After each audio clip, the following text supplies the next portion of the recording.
भैया से।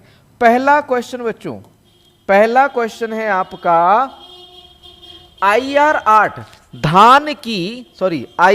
धान की किस्म भारत में कहां से प्रचलन में आई। IR8 धान की भारत में किस्म जो है भारत में कहां से प्रचलन में आई। धान की जो IR8 किस्म है ये कहां से प्रचलन में आई थी। ताइवान से, फिलीपींस, इंडोनेशिया या फिर कहें USA। कहां से आई थी भैया, भारत में कहां से आई थी IR8। तो देखो बच्चों, डेवलप की थी ये Philippines, IRRI Indian rice research international rice research institute Philippines Manila ने डेवलप की थी। लेकिन भैया ये फिलीपींस से नहीं आई थी प्रचलन में, ये आई थी ताइवान से। कहां से आई थी बच्चों, ताइवान से आई थी। ताइवान होते हुए भारत आई थी, है ना। राधे राधे भैया जी। मनीला फिलीपींस से नहीं आई, ये आई थी आपकी कहां से बच्चों, ताइवान से। भारत में कहां से प्रचलन में आई ये पूछा गया है बच्चों।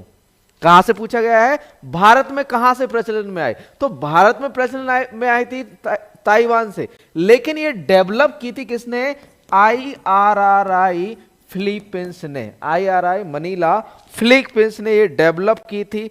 कब डेवलप की थी भैया, 1960 के दशक में। कब बच्चों, 1960 के दशक में IRRI मनीला द्वारा जो है इसे डेवलप किया गया था, 1960 के दशक में।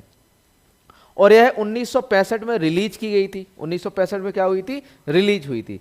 जो आपका IR8 है ये पेटा, किसका बच्चों, पेटा और DG वूजीन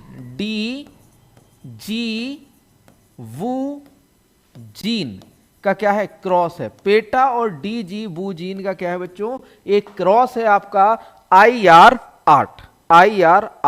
1965 में IRRI द्वारा ये डेवलप की गई थी और एक इसका DG वूजीन और पेटा का क्या है बच्चों, क्रॉस है। ठीक, एक चीज बता दूं कि IR8 को मिरिकल राइस या फिर कहें विश्व में मिरिकल या फिर कहें चमत्कारी धान के रूप में भी जाना जाता है भैया।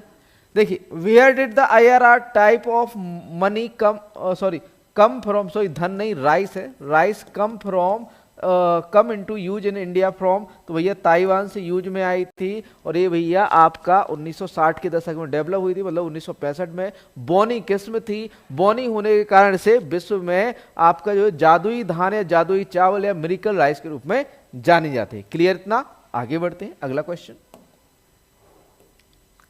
यहां पर देखिए ऑप्शन ए राइट आंसर हो जाता है। अगला क्वेश्चन देखिए, निम्न किस्मों में से धान की कौन सी किस्म ड्वार्फ उत्परिवर्ती है। IR8, जया, पूसा 221 या जगन्नाथ। विच of the following variety of rice is dwarf mutated.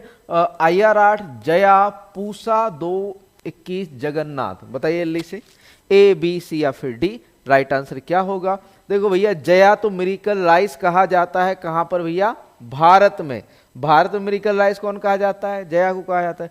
Jagannath कैसी आपकी म्यूटेंट या फिर कहें उत्परिवर्ती वैरायटी है, उत्परिवर्ती किस्म है किसकी बच्चों, धान की। उत्परिवर्ती किस्म कौन सी है, जगन्नाथ। और जया कैसी है आपकी, मिरिकल राइस इन इंडिया या फिर कहें भारत में जादुई चावल किसे कहा जाता है, जया को कहा जाता है। किसे कहा जाता है बच्चों, जया को। अगला क्वेश्चन देखो भैया, क्वेश्चन नंबर 3। यहां पर ऑप्शन डी राइट आंसर हो जाता है। अगला क्वेश्चन देखिए, धान की बुआई की छिड़काव या ब्रॉडकास्टिंग व ड्रिलिंग विधि से में क्रमशः बीज मात्रा चाहिए। 100 व 60 kg प्रति हेक्टेयर, 60 व 100 kg प्रति हेक्टेयर, 45 व 100 kg प्रति हेक्टेयर, 100 व 45 kg प्रति हेक्टेयर। The quantity of seed required for broadcasting and drilling method of sowing paddy as.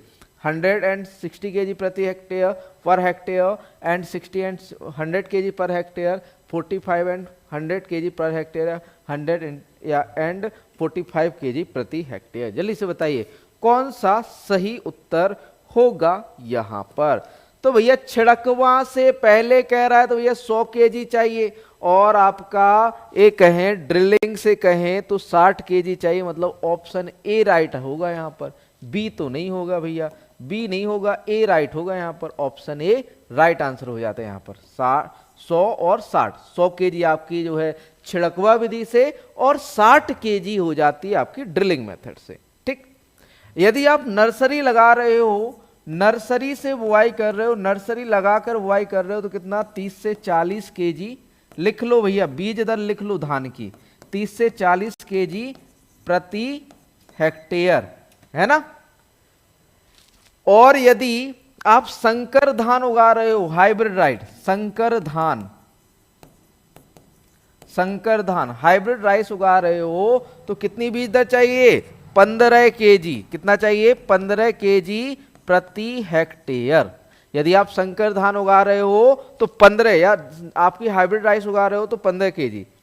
IR 8 और जया की बात करें, IR 8 व जया की जो है बीज दर की बात करें, सीड रेट की, तो IR 8 और जया की जो बीज दर रखी जाती है 40 से 45 केजी प्रति हेक्टेयर, है ना, 40 से 45 केजी प्रति हेक्टेयर। नोट करते जाओ। डेपोग विधि से, डेपोग विधि से लिख लो भैया, डेपोग मेथड से, डेपोग मेथड से लिख लो, डेपोग विधि से।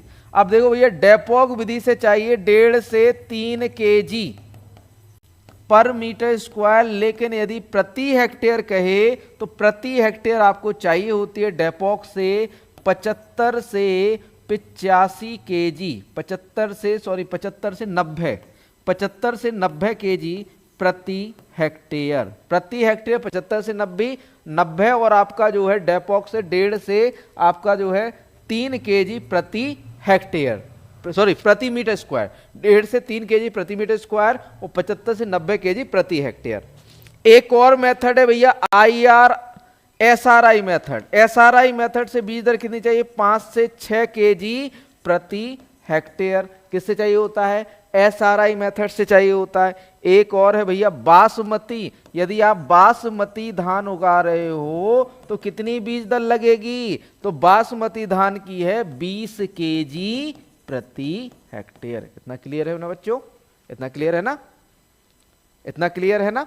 आगे बढ़ते हैं अगले क्वेश्चन की ओर। इसको आप लोग स्क्रीनशॉट ले लीजिए, स्क्रीनशॉट ले लीजिए। धान की बीज दर है, धान की बीज दर है ना, स्क्रीनशॉट ले लो जल्दी से। ठीक, आगे बढ़ते हैं अगले क्वेश्चन की। क्वेश्चन नंबर आपका जो है क्वेश्चन नंबर 4 है, UG99 गेहूं में स्टेम रस्ट, स्टेम रस्ट करने वाली कवक है, सर्वप्रथम किस देश में खोजी गई थी, युगांडा, पाकिस्तान, अमेरिका या Ukraine. UG99 the fungus that causes stem rust in wheat was first discovered in which country. तो भैया ये कहां पर डेवलप की थी, युगांडा में। कहां पर बच्चों खोजी गई थी, युगांडा में खोजी गई थी। कहां पर खोजी गई थी बच्चों, Uganda. Option A right answer हो जाता है यहां पर युगांडा। ठीक, क्या हो जाता है, युगांडा। अगला क्वेश्चन देखिए बच्चों, क्वेश्चन नंबर 5वां है, rainfed authority of India, rainfed authority of India, rainfall authority, rainfed authority of India का मुख्यालय है नई दिल्ली में, बीकानेर, हैदराबाद या Mumbai. Headquarter of rainfed authority of India is new Delhi, Bikaner, Hyderabad या मुंबई। कहां पर है बच्चों, तो यह है न्यू दिल्ली में। रेनफेड अथॉरिटी ऑफ इंडिया का जो है मुख्यालय कहां पर है आपका, न्यू दिल्ली में। बीकानेर में बताओ, central institute of arid horticulture, central institute of arid horticulture कहां पर है, बीकानेर में। Central institute of arid horticulture कहां पर है, बीकानेर में। एक और बताओ भैया, शुष्क वाला सॉरी आपका काजी, सेंट्रल एरिड जून रिसर्च इंस्टीट्यूट कहां पर है आपका, सेंट्रल एरिड जून रिसर्च इंस्टीट्यूट कहां पर है, हैदराबाद के अंदर। काजरी कहां पर है बच्चों, हैदराबाद में। और एक और है आपका जो है क्रीडा, central research institute for dryland agriculture, जो कि कहां पर है बच्चों, हैदराबाद के अंदर है। कहां पर है बच्चों, हैदराबाद। ठीक, आगे बढ़ते हैं अगले क्वेश्चन की ओर। क्वेश्चन नंबर आपका 6, उत्तरी भारत में धान गेहूं फसल चक्र के कारण किस सूक्ष्म पोषक तत्व की सर्वाधिक कमी दर्ज की गई है, लोहा, जिंक, कॉपर या boron. Which nutrient is most commonly found deficient in to rice wheat cropping system in northern India, iron, zinc, copper या फिर कहें बोरॉन। तो किसकी कमी देखी गई है बच्चों, जिंक की कमी। किसकी बच्चों, जिंक की। जहां पर धान व गेहूं उगाया जा रहा है वहां पर किसकी कमी देखी गई है, जिंक की कमी देखी गई है। और और जहाँ पूरे भारत में किन पोषक तत्वों की कमी है, जल्दी से बताओ। भारत में जो है ये कहें कि आपकी नाइट्रोजन जो है की कमी पाई जाती है मृदा में, ठीक है, इसलिए नाइट्रोजन हम ज्यादा देते हैं। अगला क्वेश्चन, क्वेश्चन नंबर 7 है, 7वां क्वेश्चन है, क्वेश्चन नंबर 7। जस्ट मिनट रुक जाइए, मोबाइल को एरोप्लेन मोड पे डाल दें, थोड़ा सा कॉल आ रहा था।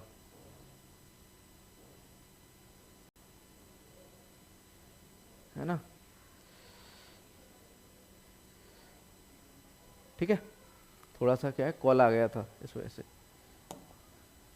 Which amino acid gets accumulate in plant under stress? Stress की दशा में पौधों के अंदर कौन सा अमीनो एसिड जो है जमा होता है? कौन सा अमीनो एसिड होता है? Methionine, tryptophan, proline, phenyl alanine, methionine, tryptophan, proline या फिर कहें फिनाइल एलेनिन। तो भैया कौन सा हार्मोन जो है आपका या फिर कहें कौन सा अमीनो एसिड जमा होता है जब स्ट्रेस होता है भैया? तो कौन सा? प्रोलिन। कौन सा बच्चों?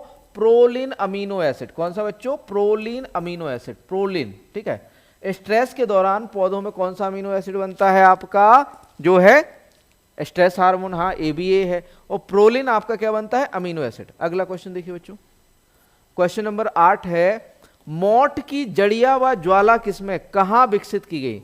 मोट की जड़िया व ज्वाला किस्में कहां विकसित की गई? जोबनेर, जोधपुर, जालौर या जबलपुर। वेयर द जरिया एंड ज्वाला वेराइटी ऑफ मोट डेवलप्ड? जोबनेर, जोधपुर, जालौर या जबलपुर। तो भैया ये डेवलप की गई थी आपकी कहां पर? जोबनेर में। कहां पर डेवलप की गई थी? जोबनेर में, ठीक। अगला क्वेश्चन देखिए बच्चों, क्वेश्चन नंबर 9 है, भारत में प्रथम शुष्क खेती अनुसंधान station, first dry farming station Manjri किस वर्ष में स्थापित किया गया था? In which year was the first dry farming research station Manjri established in India? तो बच्चों ये डेवलप किया गया था आपका 1923, 1923 में। कब डेवलप किया था? 1923 में। अगला क्वेश्चन देखो बच्चों, क्वेश्चन नंबर 10 है बच्चों आपका, रेशे के लिए जूट की कटाई की अनुकूल अवस्था कौन सी है? भैया जब आपको रेशे के लिए कटाई करनी है जूट को तो आप कब करोगे? 1 महीने की फसल, फूल आने पर, छोटी फली आने पर, फली पकने पर। The optimum stage for harvesting of jute for fibre is 1 month old crop, when the flower is in full bloom, when small pods appear, when the pods are ripe. बताइए राइट आंसर क्या होगा? Right answer क्या होगा? ए, B, सी या फिर D? तो भैया जब आपका फ्लावर पूरी, ये कहें कि आपके पोट्स, ये कहें कि पोट्स क्या होने लगे? अपीयर होने लगे, है ना? क्या होने लगे आपके? जब छोटे छोटे पोट्स या फिर कहें फली अपीयर होने लगे, उस समय या फिर कहें छोटी फली आने पर हम क्या करते हैं? रेशे के लिए जूट की कटाई करते हैं। ऑप्शन सी राइट आंसर होगा। ऑप्शन सी राइट आंसर होगा यहां पर। अगला क्वेश्चन देखिए आप बच्चों, क्वेश्चन नंबर आपका जो है 11 है, सूरजमुखी के तेल में किस प्रक्रिया के कारण दुर्गंध या रेंसिडिटी आती है? रिडक्शन, ऑक्सीडेशन, एस्ट्रिफिकेशन या nitrification. Which process cause rancidity in sunflower oil? Reduction, oxidation, esterification या नाइट्रिफिकेशन। जल्दी से बताइए आंसर क्या होगा यहाँ पर? ए, बी, सी। तो भैया ऑक्सीडेशन होता है। क्या होता है? दुर्गंध आने का कारण क्या है आपका? सूरजमुखी में दुर्गंध आने का कारण क्या है आपका? ऑक्सीडेशन। ये बताइए कि आपका जो सूरजमुखी का तेल होता है, सूरजमुखी का तेल होता है, उसमें संतृप्त वसा अधिक होती है असंतृप्त वसा? तो भैया आपका जो सूरजमुखी का तेल होता है, जो आपका सूरजमुखी का तेल होता है, उसमें असंतृप्त वसा सर्वाधिक पाई जाती है। कौन सी वसा पाई जाती है बच्चों? असंतृप्त वसा। अगला question, option B right answer हो जाएगा। धान के खेतों में सामान्यतः एक वर्षीय खरपतवार पाया जाता है। एना गैलिस, अर्वेनेसिस, एकाइनोक्लोआ, क्रुसगेली, एमरेंथस, स्पाइनोसस या फ्लेरिस माइनस। कौन सा जो है आपका एक वर्षीय खरपतवार जो है धान में पाया जाता है? The annual weed commonly found in paddy field as Anagallis arvensis, Echinochloa, crus galli और अमरेंथस स्पाइनोसस और फ्लेरिस माइनस। कौन सा भैया खरपतवार जो है पाया जाता है आपका किसमें, आपका जो है धान में। एक वर्षीय खरपतवार पूछा है भाई, बताओ जल्दी से कौन सा खरपतवार पाया जाता है एक वर्षीय। तो एक वर्षीय खरपतवार कौन सा पाया जाता है आपका, इकोनोक्लोआ क्रुसगेली। कौन सा, इकोनोक्लोआ क्रुसगेली एक वर्षीय खरपतवार पाया जाता है। हाँ प्यूफा। अगला क्वेश्चन देखो बच्चों, क्वेश्चन नंबर 13 है, पौधे के तने से रेशा सितल या फाइबर लूजनिंग करने के लिए कहलाती है, क्या करते हैं, प्रक्रिया कहलाती है। The process of loosening fibre from the stem of a plant is called curing, सड़ाना या रेटिंग, गीला करना वेटिंग या नेटिंग। भैया क्यूरिंग, रेटिंग, वेटिंग या नेटिंग। तो भैया हम रेटिंग करते हैं। जूट के तने को आपके फाइबर या रेशे को ढीला करने के लिए कौन सी प्रक्रिया की जाती है बच्चों, रेटिंग की प्रक्रिया की जाती है। कौन सी बच्चों, rating. Option B right answer हो जाता है यहां पर, ऑप्शन बी क्या हो जाता है बच्चों, राइट आंसर। ठीक, अगला क्वेश्चन देखिए, संतृप्त मृदा सैचुरेटेड सॉयल में पानी के बहाव का वर्णन किस नियम से किया जाता है, Poiseuille law, Darcy law, Fick's law या ए और बी दोनों। Which law describes the flow of water in saturated soil, Poiseuille law, Darcy law या फिक्स लॉ या बूथ ए एंड बी। तो भैया यहाँ पर राइट आंसर की बात करें तो ऑप्शन डी, मतलब ए और बी दोनों। आपके पोएस-विले लॉ और आपके डॉर्सी लॉ दोनों का संबंध आपका जो है क्या करता है, वाटर के फ्लो के सैचुरेशन को बताता है। ठीक, या फिर कहें पानी के बहाव के जो है संतृप्त मृदा में पानी के बहाव का वर्णन करता है। कौन सा लॉ आपका, ए और बी दोनों है ना, आपका जो है पोएस-विले का लॉ और डॉर्सी का लॉ। अगला क्वेश्चन देखो, क्वेश्चन नंबर 15 है, 15वां प्रश्न देखिए बच्चों। 15वां प्रश्न है, आपेक्षिक खरपतवार रिलेटिव बीड होते हैं खेत में एक ही फसल के पौधे परंतु अलग अलग किस्मों के, खेत में अलग अलग फसलों के पौधे, फसल क्षेत्रफल में मौसमी खरपतवार। उपरोक्त सभी relative weed are plant of the same crop but different variety in a field, plant of different crop in a field, seasonal weeds in the field in the crop area and all of these. जल्दी से बताइए answer क्या होगा इसका। तो भैया plant of different crop in a field, मतलब जैसे मान के चलो कि रबी की फसल में खरीफ की फसलें उगाती हैं तो वो डिफरेंट क्रॉप, मतलब कि एक पौधे एक फसल में दूसरी फसल का उगना क्या कहलाता है आपका, जो है रिलेटिव बीड, या फिर कहें आपेक्षिक खरपतवार कहलाता है, आपेक्षित खरपतवार। ठीक, ऑप्शन बी यहां पर राइट आंसर होता है। ठीक, और यदि डिफरेंट वेराइटी उग रही है तो उसे क्या करोगे, plant of the same crop but different variety, मतलब जैसे मान के चलो C306 में आपकी दूसरी PBW कोई भी वेराइटी आपकी, या फिर कहें आपकी C306 में सरवती सनोरा उगा है या सोनालिका में सरवती सनोरा उगा है, तो उसे क्या कहोगे, जल्दी से लिखो कमेंट में, उसे क्या कहोगे। ABCD तो नहीं है, बताइए जल्दी से क्या कहोगे उसे, यदि एक ही किस्म के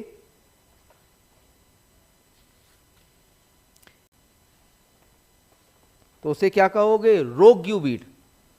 उसे हम देखो plant of the same crop but different variety, rogue weed कहलाएगा, रोग्यू बीड या फिर कहें रोग्यू, और इनको हटाना क्या कहलाता है, रोग्यूइंग कहलाता है ना। ऑप्शन यहां पर यहां पर अगर ये कहें कि अपेक्षित खरपतवार तो वे खेत में अलग अलग फसलों के पौधे, प्लांट्स ऑफ डिफरेंट क्रॉप, और यदि कहें plant of the same crop but different variety in the field तो आपका रोग्यू बीड कहलाएगा, रोग्यू बीड। ठीक, सॉरी, अगला क्वेश्चन देखिए, क्वेश्चन नंबर 16, तराई क्षेत्र की मृदा में किसकी कमी होती है, नाइट्रोजन की, फास्फोरस की, गंधक की या जस्ते की। What is the lacking in the soil of the Terai region, nitrogen, phosphorus, sulphur या जिंक। अब भैया तराई क्षेत्र के तराई क्षेत्रों में किस न्यूट्रिएंट की कमी देखने को मिलेगी, जल्दी से बताइए। तो तराई क्षेत्रों में कौन सा न्यूट्रिएंट की कमी मिलेगी, तो भैया तराई क्षेत्रों में आपको जस्ते की, जिंक की कमी, किसकी बच्चों, जिंक की कमी। ऑप्शन डी यहां पर राइट आंसर हो जाता है, जिंक की कमी। अगला क्वेश्चन देखो बच्चों, टिल्थ का संबंध है मृदा पुंज का आकार, साइज ऑफ सॉइल मास, मृदा कणों का नाप, मृदा पुंज की व्यवस्था, उपरोक्त सभी। Tilth is related to size of soil mass, size of soil particle, arrangement of soil mass या उपरोक्त सभी। तो भैया किससे? सभी से संबंधित है। या फिर कहें मृदा की जो भौतिक या फिर कहें फिजिकल कंडीशन होती है उसे क्या कहा जाता है? टिल्थ कहा जाता है। मृदा की भौतिक अवस्था को हम क्या कहते हैं बच्चों? टिल्थ कहते हैं, है ना? क्लियर है इतना? तो यहां पर ऑप्शन डी राइट आंसर हो जाता है, उपरोक्त सभी। अगला क्वेश्चन, 1 घंटे में 1 क्यूसेक पानी का डिस्चार्ज कितने लीटर के बराबर होता है? 101 गुणा 10 की पावर -3, 101 गुणा 10 की पावर -4, 101 गुणा 10 की पावर 2 और 101 गुणा 10 की power 2। The discharge of the 1 cusec of water in 1 hour is equal to how many litre? कितने लीटर के बराबर होगा बच्चों? तो ये होगा आपका 10 टू द पावर 101 गुणा 10 की घात 3। ठीक, 101 गुणा, ऑप्शन ए राइट आंसर होगा। अगला क्वेश्चन, हाल ही में महाराष्ट्र में किस कीट ने जो है गन्ने में अत्यधिक क्षति पहुंचाई है? शीर्ष छेदक ने, top borer, woolly aphid, pyrilla या तना छेदक? Which insect caused heavy damage to sugarcane in Maharashtra recently? Top borer, woolly aphid, pyrilla या स्टेम बोरर? तो भैया सबसे ज्यादा जो महाराष्ट्र में हाल ही में नुकसान पहुंचा है बूली एफिड ने। गन्ने में किसने नुकसान पहुंचाया है? बूली एफिड ने। एक टॉप बोरर है, टॉप बोरर कीट है, ठीक है। टॉप बोरर आपके शीर्ष में गुच्छे नुमा या बंची टॉप का निर्माण करता है। गन्ने में बंची टॉप का निर्माण किसका लक्षण है आपका? जो है वो है टॉप बोरर का। यहां पर option B right, woolly aphid right answer होगा। अगला क्वेश्चन, महीन गुणवत्ता युक्त कपास रेशों की माइक्रोनियर में स्टेपल लंबाई होती है 3.0 से 3.9, 4.0 से 4.9, 5.0 से 5.9, इनमें से कोई नहीं। Staple length in micronaire of fine quality cotton fibre as 3.0 to 3.9, 4.0 to 4.9, 5.0 to 5.9 या नन ऑफ दीज, इनमें से कोई नहीं। तो बच्चों राइट आंसर की यहां पर बात करें तो ऑप्शन है 3.0 से 3.9 जो आपकी महीन गुणवत्ता युक्त कपास की क्या होती है? रेशे की लंबाई होती है। किससे? आपका माइक्रोनेयर से मापने पर। किससे बच्चों? माइक्रोनेयर से मापने पर, माइक्रोनेयर से मापने पर। अब जैसे मैं कुछ स्टेपल लेंथ आपको लिखवाए दे रहा हूं, लेकिन ये आपके जो है अभी काम नहीं आएगी, सॉरी इसे अभी काम नहीं आएगी क्योंकि ये अलग है। माइक्रोनेयर से जो आपका फाइन का होता है, क्वालिटी का होता है, वो 3.0 से 3.9, वो आपका मीडियम ये वाला है। ठीक, इसको हम बाद में करा देंगे। चलिए इसी के साथ चलिए शुरू करते हैं। आज का पहला क्वेश्चन है, इन सिटू मृदा जल मापने के लिए सबसे उपयुक्त उपकरण कौन सा है? TDR, neutron probe, tensiometer, gypsum block. Which is the most suitable instrument for measuring in situ soil water? TDR, neutron probe या फिर कहें टेंसियोमीटर या जिप्सम ब्लॉक। तो भैया टीडीआर का मतलब होता है time domain रिफ्लेक्टोमीटरी।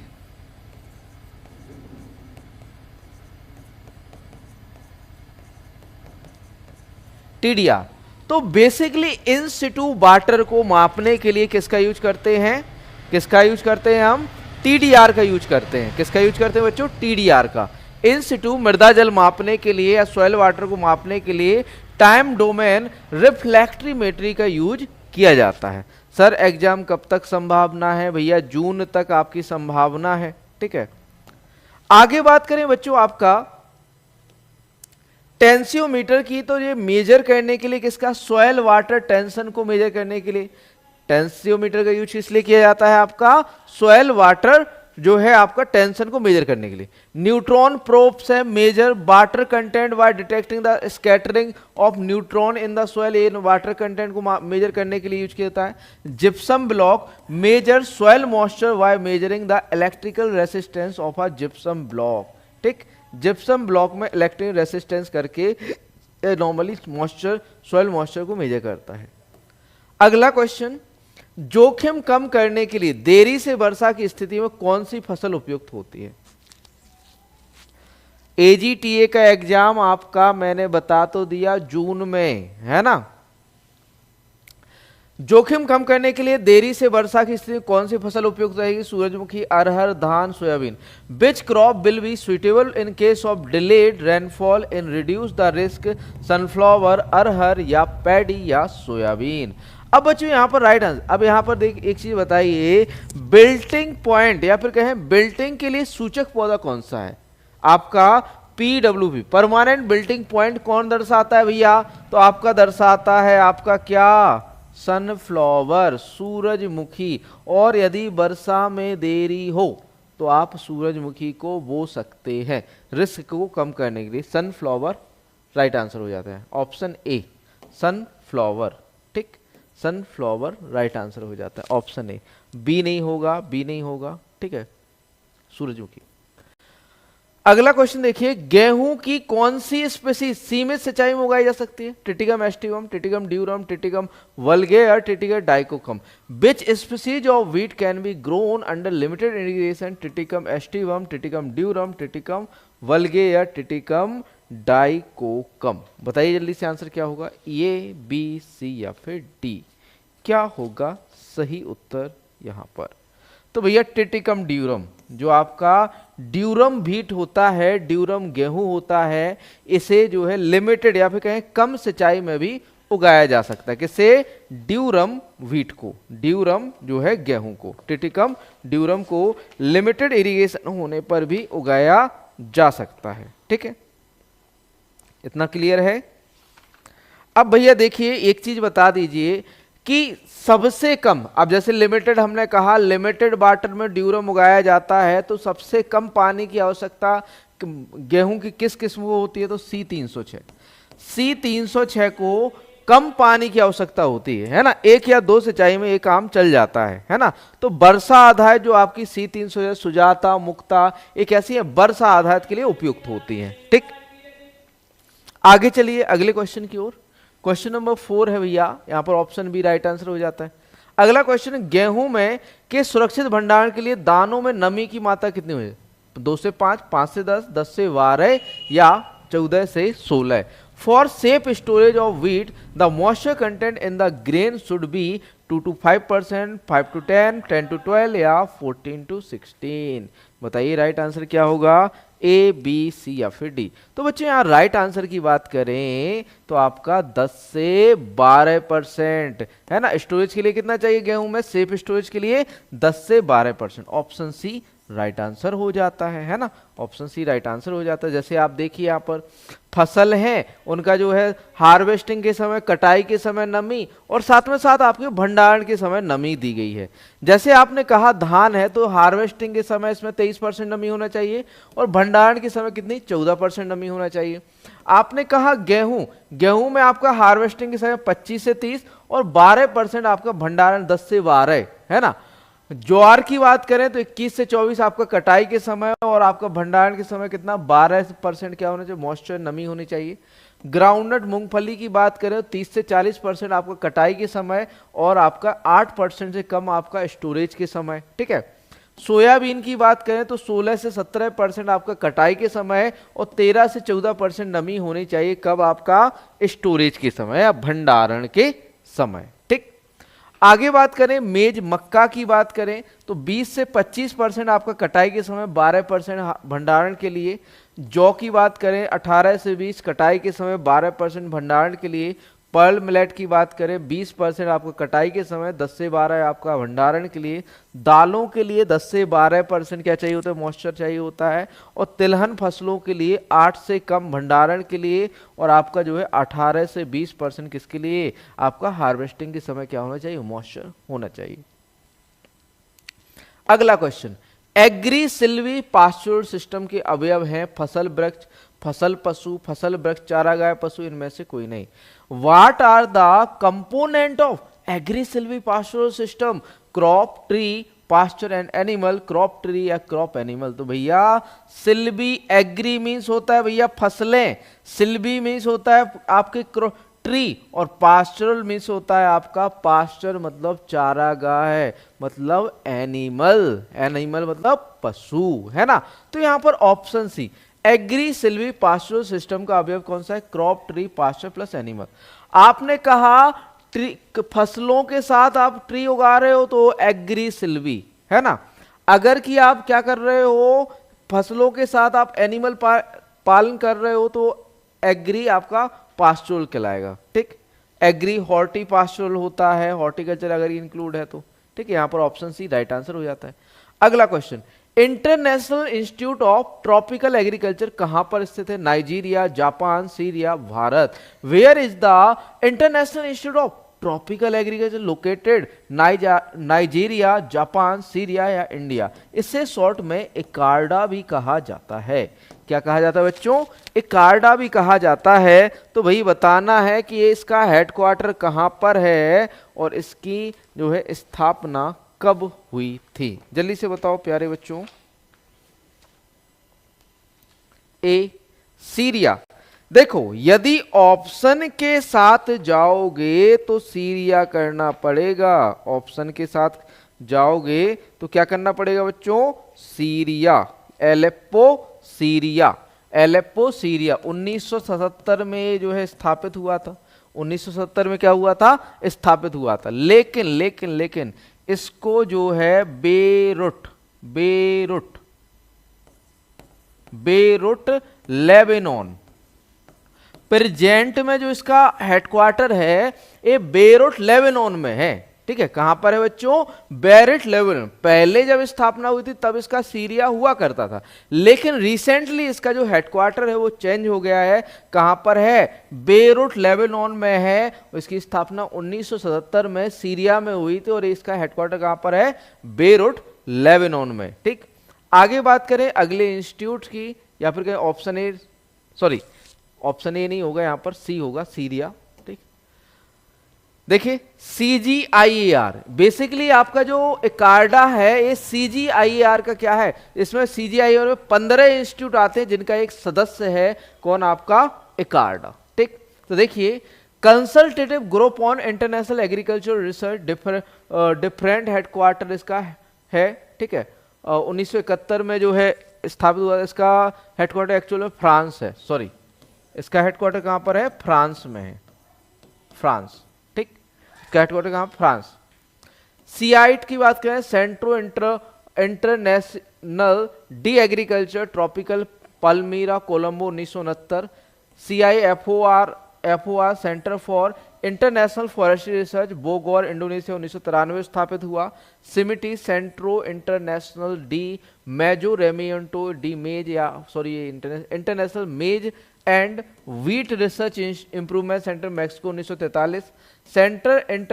International Center for Potato Lima Peru 1971। और आपका एक International Center for Agriculture Research in Dry Area Aleppo Syria या बेरुट लेबनान 1977। ठीक है, इक्रीस and international crop research institute for semi arid tropics Hyderabad में इंडिया में 1972 में स्थापित हुआ था। ठीक, आगे बढ़ते हैं अगले क्वेश्चन की ओर। क्वेश्चन नंबर 7 है, निम्नलिखित पौधों में से किन पौधों की जल उपयोग दक्षता जो वाटर यूज एफिशिएंसी सर्वाधिक होती है? C3, C4, कैम इनमें से कोई नहीं। Which of the following plant has the highest water use efficiency? C3, C4, CAM या नन ऑफ दी। तो भैया सबसे ज्यादा तो किसकी होती है? कैम की होती है। कैम से कम किसकी होती है? कैम से कम C4 पौधे की। C4 से कम किसकी होती है? C3 की होती है। एक क्रम याद रख लेना कि सबसे ज्यादा वाटर यूज एफिशिएंसी या फिर जल उपयोग दक्षता किसकी होती है? आपकी कैम प्लांट की। सेकंड आपका जो है C4, फिर आपका C3 का होता है। ठीक, आगे चलते हैं अगले क्वेश्चन की ओर। किस हल से भी आकार की कुंडी बनती है? या फिर कहें कुंड, या फिर कहें कूड़ या फर्रो बनती है?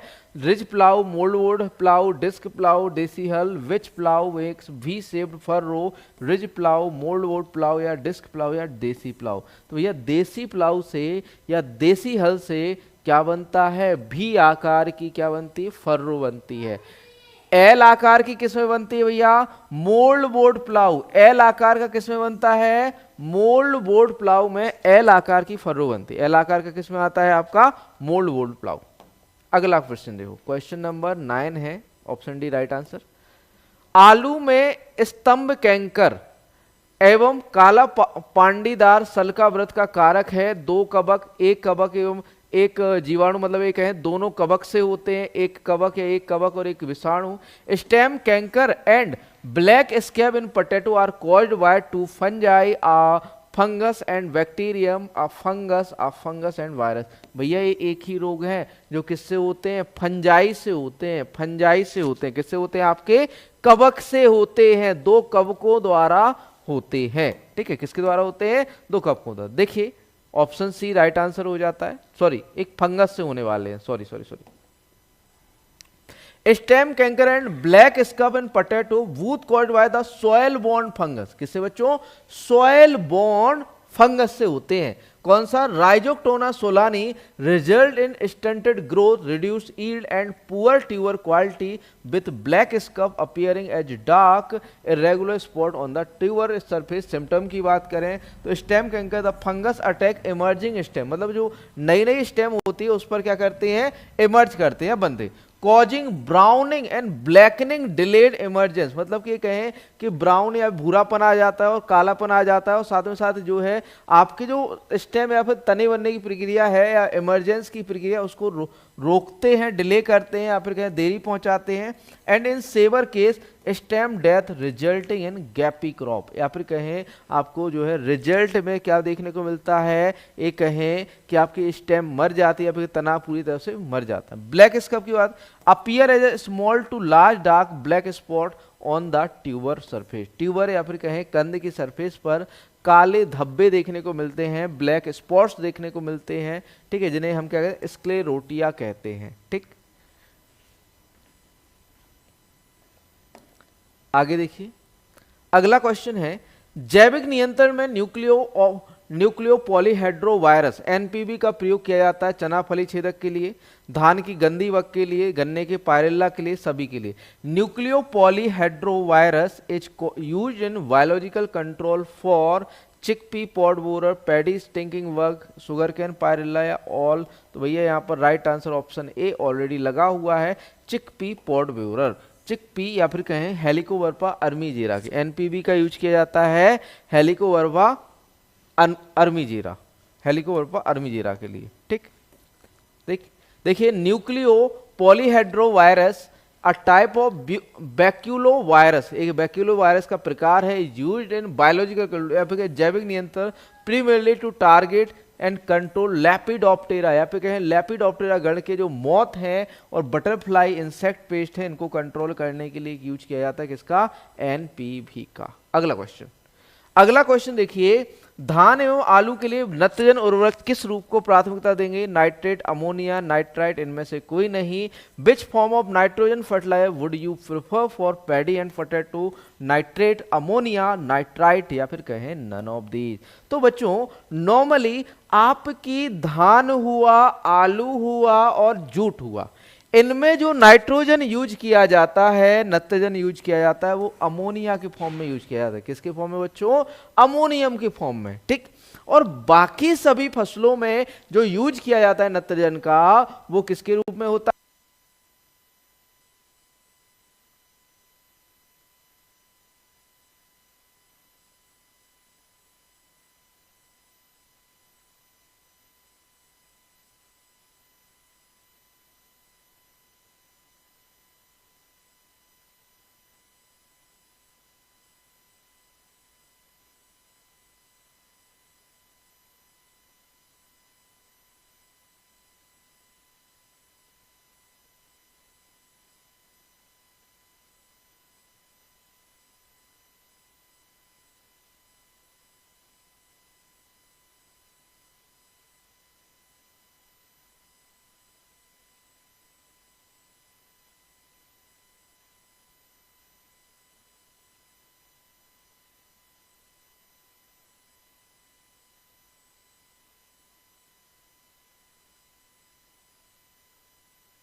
हेलो हेलो हेलो, चलिए कोई नहीं, चलिए कोई नहीं, मैं देख लेता हूं उसे।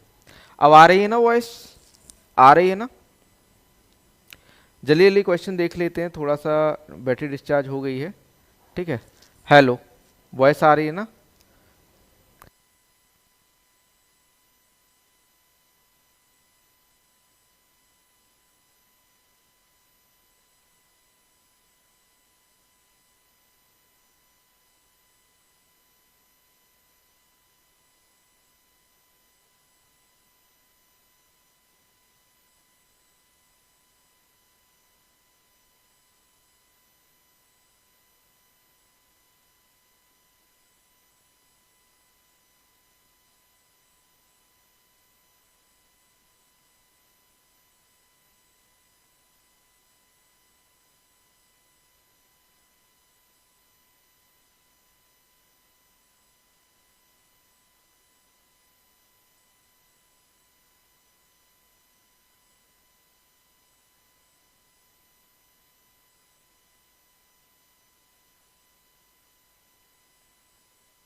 हेलो, अब आ रही है ना वॉइस? अब ठीक ठाक वॉइस आएगी, क्योंकि एक्चुअली में मैंने डायरेक्ट मोबाइल का कर दिया कनेक्ट, इसको मोबाइल से कनेक्ट कर दिया आज की क्लास के लिए, क्योंकि बैटरी चली गई है उसकी, है ना, बैटरी जो है डिस्चार्ज हो गई है माइक की। The seed treatment for controlling loose smut किसका यूज करेंगे हम इसके लिए? आपका यूज करेंगे किसका? बीटा वैक्स का। आपका लूज स्मट कंट्रोल करने के लिए गेहूं में किसका यूज करेंगे हम? बीटा वैक्स का यूज करेंगे, बीटा वैक्स का यूज करेंगे। अगला क्वेश्चन देखिए भैया, केंद्रीय पौध संरक्षण प्रशिक्षण संस्थान स्थित है Ahmedabad, Hyderabad, Coimbatore, Mysore. Central plant protection training institute located in Ahmedabad, Hyderabad या कोयम्बटूर या मैसूर। तो भैया ये कहां पर है आपका? हैदराबाद के अंदर। कहां पर है बच्चों? हैदराबाद। केंद्रीय पौध संरक्षण प्रशिक्षण संस्थान कहां पर है? हैदराबाद में। ठीक, अगला क्वेश्चन है बच्चों, क्वेश्चन नंबर 17 है, प्रजनक बीज की संतति कहलाती नाभिकीय बीज, प्रमाणित बीज, आधार बीज, पंजीकृत बीज की। The progeny of breeder seed is called nuclear seed, certified seed, foundation and registered. तो भैया किसकी प्रमाण प्रजनक बीज की संतति कौन होगी भैया? फाउंडेशन। कौन सी होगी? फाउंडेशन। आधार बीज जो है किसकी संतति होती है? प्रजनक बीज की, है ना, प्रजनक बीज का। हाँ जी, मिल जाएगा पीडीएफ में आपका प्रैक्टिस टीजीटी के लिए। अगला क्वेश्चन, सस्य विज्ञान के जनक आप सभी को पता है Peter Decrescenzi, father of agronomy Peter Decrescenzi ji. और जेथोटुल बीट साइंस या टिलेज के जनक हैं। आर्नोन स्ट्राउड ने लॉ ऑफ मिनिमम दिया था, लॉ ऑफ मिनिमम दिया था आर्नोन स्ट्राउड ने। ठीक है, अगला क्वेश्चन देखिए, क्वेश्चन नंबर 19 है, ऑप्शन सी राइट आंसर। मक्के के पौधे में आपका पहले सिल्क निकलता है, पहले नरमंजरी निकलती है, दोनों एक समय निकलते हैं, इनमें से कोई नहीं। In maize plant silk comes out first, tassel comes out first, both come out at the same time, none of these. ये टेसल कम, पहले मेल पार्ट नरभाग निकलता है, उसके बाद कौन निकलता है आपका? फीमेल पार्ट, सिल्क आता है। ठीक है, किसमें? आपका मक्का में। अगला क्वेश्चन देखिए, श्यामली किसमें है? कपास की, जूट, सनई या ढैंचा। Shyamali is a variety of cotton, jute, sunn है, पेंट, ढैंचा। तो भैया ये कपास की है। श्यामली किसकी वैरायटी है बच्चों? कपास की है। ठीक है, यहां पर आपके जो है 20 को संकुल कुल की ओपेक 2 मक्का को ज्यादातर प्रयोग करते हैं मानव भोजन के लिए, मुर्गियों के भोजन के लिए, सूकरों के लिए, इन सभी के लिए। ओपेक 2, ओपेक क्यों 2, यहां पर जो है ओपेक 2 जो होगा इंग्लिश में ओपेक टू नहीं, ओपेक, QUE, ओपेक टू जो है मेज of the complex family is mostly use for human food, poultry feed, pigs या ऑल ऑफ दी। तो भैया जो आपकी ओपेक टू है ये आपकी क्वालिटी प्रोटीन मेज, ये कहें जीन है ओपेक टू, जो कि आपकी QPM में क्वालिटी प्रोटीन मक्का को डेवलप करने के लिए यूज की गई थी। ठीक है, तो यहाँ पर उपरोक्त सभी, ऑल ऑफ दीज, यहाँ पर सभियों के लिए, मुर्गियों के भोजन के लिए, सूकरों के लिए और मानव भोजन के लिए यूज करते हैं। ओपेक टू जो है मक्का को ज्यादातर प्रयोग किया जाता है आपका सभी के लिए। अगला क्वेश्चन देखिए, हरित बाली रोग साधारणतया किस फसल में होता है? ज्वार, बाजरा, मक्का या फिर कहें गेहूं। Green ear disease usually occurs in which crop? तो भैया ये लगती है किसमें आपकी? बाजरा में लगती है भैया। आपका जो है ग्रीन ईयर डिजीज या हरित बाली रोग किसमें लगता है? आपका बाजरा में लगता है। किसमें लगता है बच्चों? बाजरा में लगता है हरित बाली रोग। ठीक है, हरित बाली रोग किसमें लगता है? आपका बाजरा में या पर्ल मिलेट। ठीक, यहां पर option B pearl millet right answer हो जाता है ना। पर्ल मिलेट क्या हो जाता है? राइट आंसर हो जाता है। ठीक है, चलिए आगे चलते हैं अगले क्वेश्चन की ओर।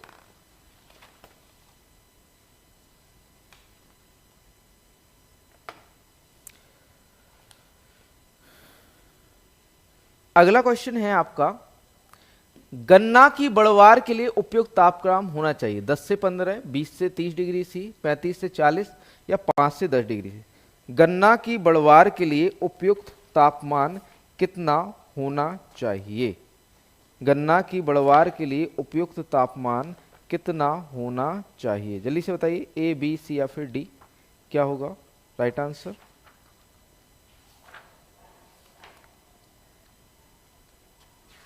A, B, C या फिर D?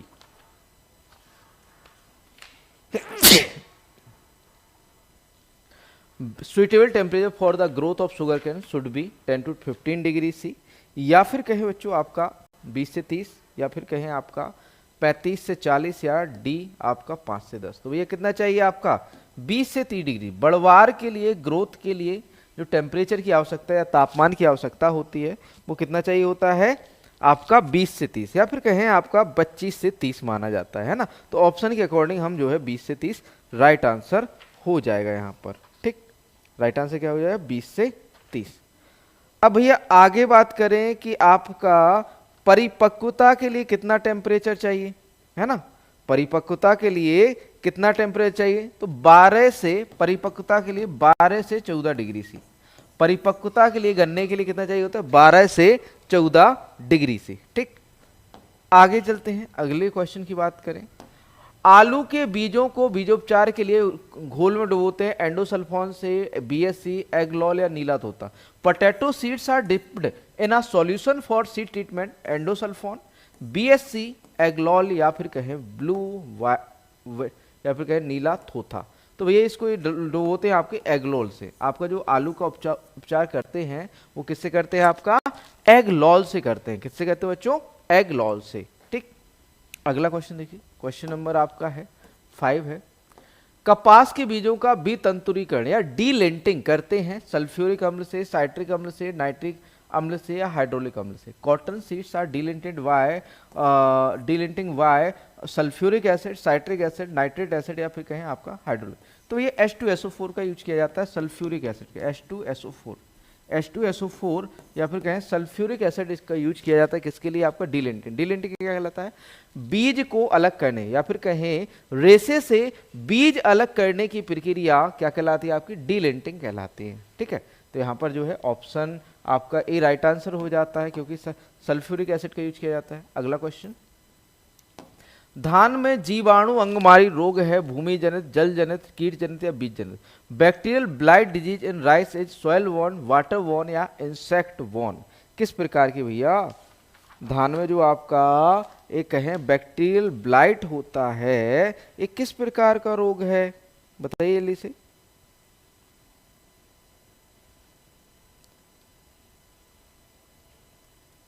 तो भैया ये जो बैक्टीरियल ब्लाइट है ये कैसा है? आपका जो है सॉयल बोर्न है। कैसा है? मृदा जनित है, भूमि जनित या मृदा जनित। ठीक, अब इसकी बात करें कि भैया बैक्टीरियल ब्लाइट है, ये किससे होता है? जैंथोमोनास ओराइजा से होता है। किससे होता है? जैंथोमोनास ओराइजा से होता है। और इसके परीक्षण के लिए हम कौन सा टेस्ट करते हैं? ओजे टेस्ट। ओजे टेस्ट किया जाता है बैक्टीरियल ब्लाइट के परीक्षण के लिए, है ना। बैक्टीरियल ब्लाइट का जो है सिम्टम के लिए कौन सा? ओजे टेस्ट हम करते हैं। ठीक, इसके लिए। ठीक,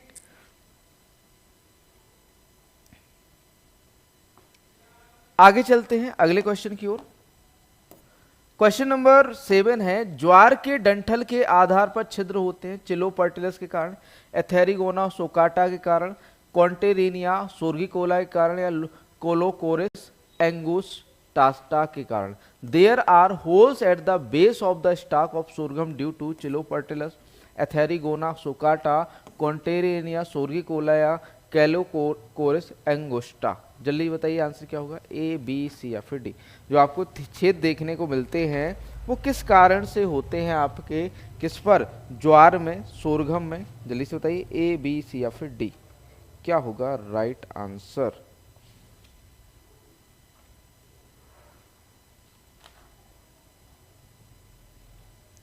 तो भैया राइट आंसर जो हो जाता है वो हो जाता है आपका कॉन्ट्रेरिया सोर्गिकोला। कॉन्ट्रेरिया सोर्गिकोला। ठीक, आपको जो है डंठल के आधार पर जो छिद्र देखते हैं वो आपको कॉन्ट्रेरिया सोर्गिकोला के कारण देखने को मिलते हैं। ठीक, कॉन्ट्रेरिया सोर्गिकोला के कारण। ठीक,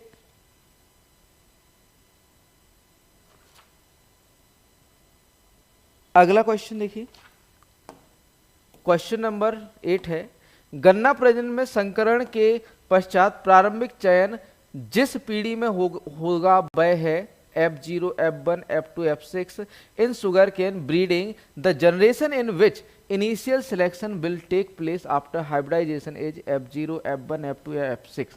तो ये कौन सी जनरेशन में होगा? तो आपका F2 जनरेशन में। किसमें? प्रारंभिक चयन किस पीढ़ी में होगा? आपका F2 पीढ़ी में। ऑप्शन सी राइट आंसर हो जाता है। ठीक है, अगला क्वेश्चन देखिए, क्वेश्चन नंबर 9 है। क्वेश्चन नंबर 9 है, प्रमाणित बीजों में आपत्तिजनक खरपतवारों के बीजों का प्रतिशत नहीं होना चाहिए 1% से अधिक, 5% से अधिक, 10% से अधिक या 15% से अधिक। The percentage of seeds of objectional beads is in certified seeds should be not be more than 1%, more than 5%, या फिर कहें मोर देन 10%, या फिर कहें आपका मोर देन 15%। कितने से अधिक नहीं होना चाहिए? तो भैया कितने से अधिक नहीं होना चाहिए? तो 1% से अधिक। आपका मोर देन 1% से अधिक नहीं होना चाहिए, मतलब 1% से अधिक नहीं होना चाहिए। किसमें? आपके आपत्तिजनक खरपतवार के बीज, किसमें? आपके फसलों में। ठीक, प्रमाणित बीजों में, प्रमाणित बीजों में आपत्तिजनक खरपतवारों के बीज कितने नहीं होने चाहिए? More than 1। Option A right answer हो जाता है। अगला क्वेश्चन देखिए, निम्न में से किस फसल को नत्रजन की अधिक आवश्यकता होती है? गेहूं, मटर, गन्ना, धान। Which of the following crop require more nitrogen? Wheat, P, sugar cane and paddy. तो भैया कौन सा चाहिए? किसको चाहिए? Sugar cane. आपका जो गन्ना है इसे अधिक नाइट्रोजन चाहिए होता है, फिर आपका गेहूं हो गया, फिर धान हो गया। तो सबसे ज्यादा जो नाइट्रोजन की आवश्यकता होती है वो किसकी है बच्चों? वो आपकी गन्ना की है, शुगर कैन। तो ऑप्शन सी राइट आंसर हो जाता है। अगला क्वेश्चन, MACS 13 किस में है? मटर की, सोयाबीन की, चावला की या राजमा की? MACS 13 is a variety of peas, soybean, chawla and rajma. किसकी वेराइटी है बच्चों ये? तो ये है आपकी सोयाबीन की। किसकी है बच्चों? सोयाबीन की है। MACS 13 किसकी वेराइटी है? सोयाबीन की। और हमारे AGTA वाले बच्चों के लिए खुशखबरी ये है कि आपका एग्जाम 1.5 महीने में होने वाला है, मतलब मई में होने वाला है। तो पढ़ाई को थोड़ा सा बढ़ा दीजिए और अपनी पढ़ाई को थोड़ा सा ढील जो दिए हो अभी उसे मजबूत कर लीजिए।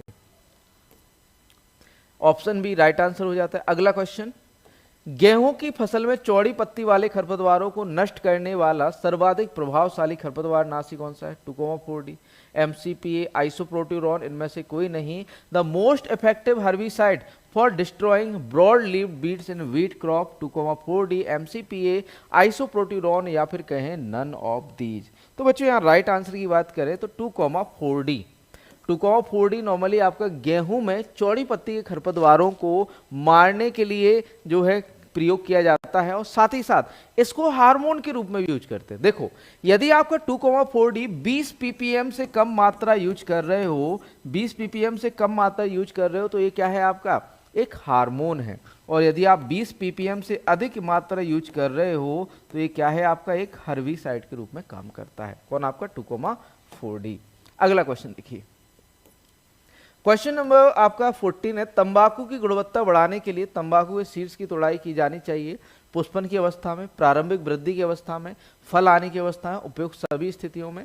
To improve the quality of tobacco the top of tobacco should be harvested at flowering stage, initial growth stage, fruiting stage, या फिर कहें उपरोक्त सभी, all of the above condition. तो भैया किस अवस्था में करनी चाहिए हमें, तो भाई इसकी कटाई हमें करनी चाहिए कब, आपका जो है फ्लावरिंग स्टेज में। किस अवस्था में आपका फ्लावरिंग स्टेज में, आप पुष्पन की अवस्था में। तंबाकू की गुणवत्ता बढ़ाने के लिए फ्लावरिंग, अभी डेट नहीं आई है, लेकिन आपका जो जिस तरह से बात चल रही है ना कि आपका एग्जाम की बात चल रही है ना, तो मई में बात कराने की हो रही है अभी। अगला क्वेश्चन, धान के 1 हेक्टेयर में प्रत्यारोपण के हेतु पौधशाला का आवश्यक क्षेत्रफल होगा 1/5, 1/8, 1/10, 1/20। तो भैया सभी को पता है कि 1/10 भाग धान में नर्सरी का 1/10 भाग जो है यूज किया जाता है, ठीक है। The required area of nursery for transplanting 1 hectare of paddy will be 1/5 hectare, 1/8 hectare, 1/10 hectare, 1/20, 1/10 right answer हो जाता है यहाँ पर। और ये बताओ डेपोग में कितनी नर्सरी लेते हैं, 25 से 30 मीटर स्क्वायर, 25 से 30 मीटर स्क्वायर जो है डेपोग में नर्सरी क्षेत्र की यूज किया जाता है ना। नर्सरी क्षेत्र का यूज कितना किया जाता है आपका जो है 25 से 30 मीटर स्क्वायर क्षेत्र का यूज किया जाता है डेपोग मेथड में, ये याद रखना है ना। 25 से 30 मीटर स्क्वायर का यूज किया जाता है किसमें, आपका डेपोग में। अगला क्वेश्चन देखो बच्चों, ऑप्शन सी राइट आंसर। किस फसल के बीज में कठोर बीज सुप्तावस्था नहीं है, अलसी, उड़द, मूंग, जई। Which crop seed does not have hard seed, dormancy, linseed, black gram, green gram, या ओट। किसमें नहीं है भैया, तो ये नहीं होती आपकी किसमें, आपका ओट में। किसमें नहीं होती है, ओट या जई में नहीं होता, बाकी सभी हार्ड सीड थोड़ा सा मतलब सुसुप्तावस्था पाई जाती है। अगला क्वेश्चन, अधिक पैदावार देने वाली गेहूं की बोनी किस्म जिसके द्वारा सर्वप्रथम विकसित की गई थी वह है doctor BP Pal, doctor Norman Ernest Borlaug, doctor MS Swaminathan, doctor EW Warton. तो भैया किसके द्वारा डेवलप की गई थी, तो भैया ये डेवलप की गई थी आपका जो है doctor Norman Ernest Borlaug. Norman Ernest Borlaug ने नोरेंटेन जीन खोजा था और उसका जो है एक है गेहूं में डाला और बोनी किस्मों का विकास किया था नॉर्मन अर्नेस्ट बोरलॉग ने। ऑप्शन बी राइट आंसर हो जाता है। सोयाबीन में चारकोल सड़न का कारक है कवक, विषाणु, जीवाणु, सूत्रकृमि। Which of the following causes charcoal rot in soybean, fungus, virus, bacteria, nematode. किसके कारण होता है भैया सोयाबीन में चारकोल रॉट, किस कारण से होता है, जल्दी से बताइए, ABC या फिर D। चारकोल रॉट किस कारण से होता है सोयाबीन में, ABC या फिर D। राइट आंसर लिख दीजिए।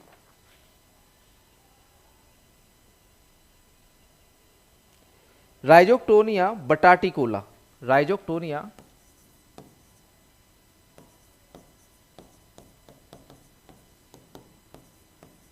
बटाटिकोला के कारण होता है, अभी बताओ कवक है या ये कहें कि आपका सूत्रकृमि है, ठीक है। तो भैया ये क्या है आपका एक प्रकार का क्या है आपका कवक है, सॉरी यहाँ पर वायरस नहीं है। राइजोक्टोनिया बटाटिकोला एक तरह का आपका क्या है कवक है, फंगस है, ठीक। कवक राइट आंसर हो जाएगा, फंगस राइट आंसर। राइजोक्टोनिया आपका जो है राइजोक्टोनिया बटाटिकोला क्या है आपका एक फंगस है, फंगस के कारण ये होता है सोयाबीन में, है ना। किससे होता है बच्चों? Fungus. Option A right answer हो जाएगा, कवक के कारण। ठीक, अगला क्वेश्चन, मृदु रोमिल आश्रिता कवक है, केवल बीज जनित, केवल मृदा जनित, और ए और बी दोनों, इनमें से कोई नहीं। डाउनी मिल्ड्यू फंजाई आर कैसा है भैया? सीड बॉर्न है, सॉइल बॉर्न है, या बूथ ए और बी? तो भैया ये कैसा है? सॉइल बॉर्न डिजीज है। मृदुल रोमिल आश्रिता जो होता है, डाउनी मिल्ड्यू होता है, सॉइल बॉर्न है। अगला क्वेश्चन, आलू के विषाणु का प्रसार के माध्यम से होता है। Potato virus is transmitted through aphid, thrips, white fly या जैसिड। एफिड, थ्रिप्स, सफेद मक्खी या जैसिड, किसके द्वारा होता है बच्चों? तो ये होता है आपका एफिड द्वारा। आलू के जो व्हाइट विषाणु का प्रसार होता है वो किसके द्वारा होता है? वायरस का प्रसार आपका जो है एफिड। पहला क्वेश्चन है बच्चों, कपास के लीफ कर्ल वायरस रोग का रोग वाहक कौन है? सफेद मक्खी, एफिड, लीफ हॉपर या जैसिड? कपास का जो लीफ कर्ल डिजीज है, the vector of cotton leaf curl virus disease is white fly, aphid, leaf hopper, या फिर कहे बच्चों जैसिड। जल्दी से बताओ कि भैया कॉटन का लीफ कर्ल वायरस किसके द्वारा फैलता है? किसके द्वारा फैलता है बच्चों? ए, बी, सी या फिर डी? जय श्री कृष्णा, राधे राधे सभी के लिए, बताइए जल्दी से। कपास के लीफ कर्ल वायरस रोग को का वाहक कौन है? वेक्टर कौन है? तो भैया वाहक कौन है आपका? White fly. कॉटन या कपास सफेद मक्खी या कॉटन व्हाइट फ्लाई, किसका वाहक है आपका? जो है कपास के जो है लीफ कर्ल का क्या है? वाहक है। ठीक है, आगे बात करें कि भैया और कौन कौन सा रोग फैलाता है आपका व्हाइट फ्लाई। तो भैया व्हाइट फ्लाई से होने वाले रोग लिख लो। व्हाइट फ्लाई के मतलब जो ट्रांसमिशन करता है व्हाइट फ्लाई, उनका नाम लिख लो, जल्दी से लिखो। Yellow mosaic of black gram, yellow mosaic of आपका जो है येलो मोजेक किसका बच्चों? आपका एक तो देखो उर्द का, मूंग, उर्द, मूंग, कॉमा सोयाबीन। सोयाबीन का येलो मोजेक वायरस किससे फैलता है आपका? व्हाइट फ्लाई से फैलता है। ठीक है, और क्या फैलता है बच्चों? और क्या फैलता है आपका? Tobacco leaf curl. White fly से क्या फैलता है? Tobacco leaf curl.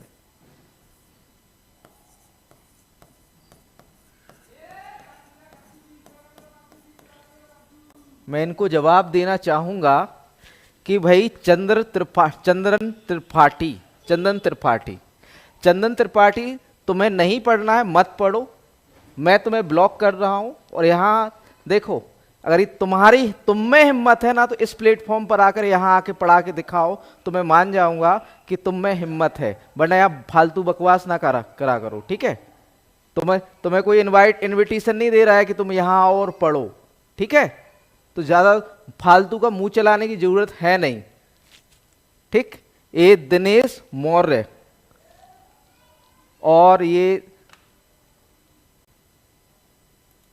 इनको अभी रिमूव किया जाए।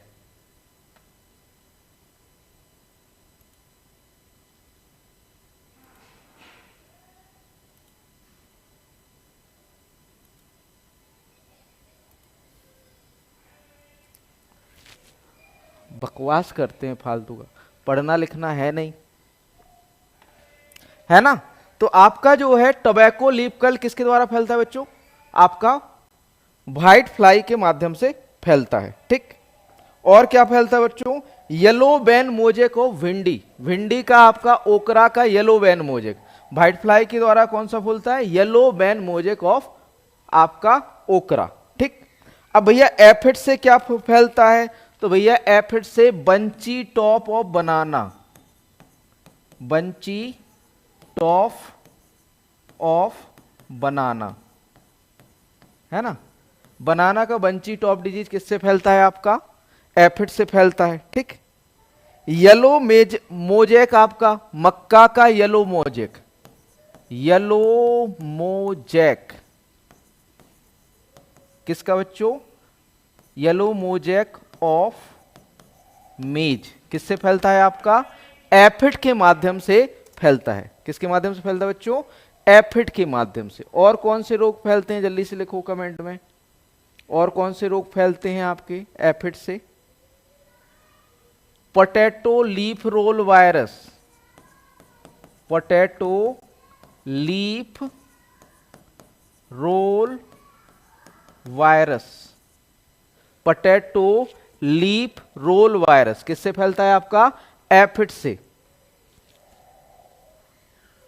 किससे फैलता है बच्चों? एफिड से। ठीक।